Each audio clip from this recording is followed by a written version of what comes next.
Want to know why? Ask how. Howard, the humongous! That's absolutely absurd.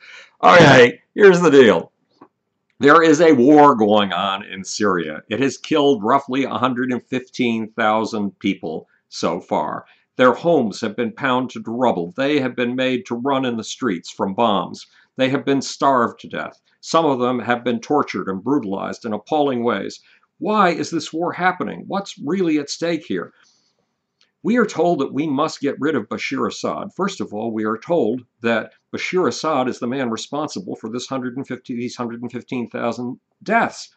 We are being told to overlook the evidence that's right under our very eyes. Every night on television, we see footage of Syrian so-called rebels firing weapons. What are those weapons designed to do? And they are designed to reduce entire apartment houses to powder, to dust. They are designed to destroy other people's homes. They are designed to kill their fellow human beings. Are all 115,000 victims of this Syrian so-called civil war really the victims of Bashir Assad? Based on all the footage we see of the rebels raining rockets and mortar shells down on inhabited neighborhoods, residential neighborhoods, the answer's got to be no. 50% are coming from Bashir Assad. 50% are coming from the rebels. There are two butchers in this operation. There's the butchery of Bashir Assad, and there is the butchery of the so-called rebels. Is Bashir Assad really our enemy? Should it be our goal to make sure Bashir Assad is driven out of power? Well, what happens when you drive a tyrant out of power in the Middle East? We've watched that happen during the Arab Spring. A tyrant was driven out of office in Tunisia. Another tyrant was killed in Libya. Another tyrant was driven out of office in Egypt. What has been the result? Have things become peaceful, cozy, and cheerful? Has democracy and freedom reigned? No, the very opposite. It's been war in the streets. It's been war in the streets of Egypt. It's been war in the streets of Libya. It's been war in the streets of Tunisia. Now, hopefully, Tunisia is escaping from its Islamist, trouble pronouncing words. Hopefully, Tunisia is about to escape from its Islamist government and is about to establish what the people who took to the streets in Tunisia originally wanted, which is a secular government that provides freedoms, pluralism, tolerance, democracy, hopefully. But so far, none of these states, by toppling their tyrants, have achieved anything like peace, democracy, and freedom. To the contrary, they've been turned into refugees in many cases in their own countries. So what can we expect in Syria if we topple Bashir Assad? Chaos, more civil war. What's worse, there's another force on the loose. It is Al-Qaeda. It is the spirit of Osama bin Laden. It is the spirit of lining people up in the streets and beheading them. Lining people up in the streets and beheading them, isn't that a fantasy? Isn't that a figure of speech? No, not at all. There is an Al-Qaeda-inspired group. It calls itself ISIS, the international state of Iraq and Syria, and it is setting up an Islamic emirate that is a military dictatorship. An emir means a general, a state run by a military general on the border between Iraq and Syria. And it is expanding in its power all of the time. One day, an Egyptian who is a doctor by day, but on the weekend flies to Syria to make jihad, which is what militant Islam says you must do if you are going to get into heaven. He flies to Syria to kill. That's what jihad is. One day he was walking through a village that had just been taken over by Al-Qaeda in Iraq, by the international state of Iraq and Syria, by the Al-Qaeda forces. And he saw a child in the street who had been shot, dead, bleeding in the street.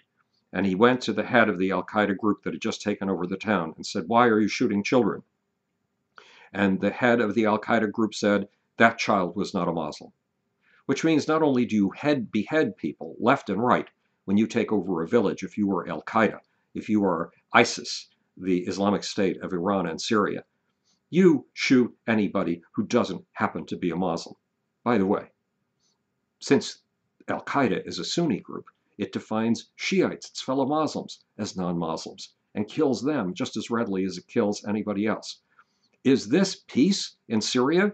This is what we're going to do if we topple Bashir Assad. We're going to bring in Al-Qaeda.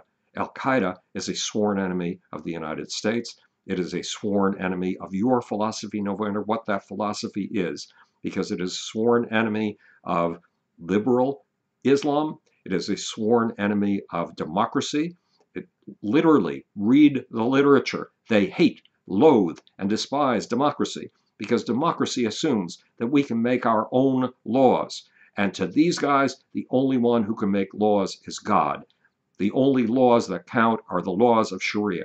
And if you don't follow them, you might as well have your head cut off because you are taking others, you are heading not just for hell yourself, you are carrying others to hell. So the Al-Qaeda forces are against democracy. They are against atheism. They are against Buddhism. They are against Darwinism. They are against, to use Osama bin Laden's phrase, any form of thought that denies the absolute truth of Islam and only 7th century Islam as the world was seen through Muhammad's extremely primitive eyes. Is that what we want to take power in Syria? Is that what we want to take power in the Middle East? Is that what we want to vie for global power? Because the goal of Al-Qaeda is to liberate the entire world to the truth of Islam, a truth that loathes and hates Darwinism, democracy, freedom of speech, and humanity, everything that you and I call human rights. Is that what we want to encourage? That's what we're going to encourage if we topple Bashir Assad. I loathe the man. He is a monstrous killer. His father taught him, and his father killed 20,000 people in Hama in order to solidify his power. He's a monster. But sometimes some monsters are bigger than other monsters, and Al-Qaeda is the biggest monster in the room. Stop trying to knock Bashir Assad out of power, or you will bring even more death and destruction than you've ever brought to Syria, than we've ever brought to Syria before. This is Howard the Humongous speaking to you from the future, but it's your job and my job to make. Or, want to know why? Ask how. Howard the Humongous. The absurdity of it all. Okay, we're going to find the stop button.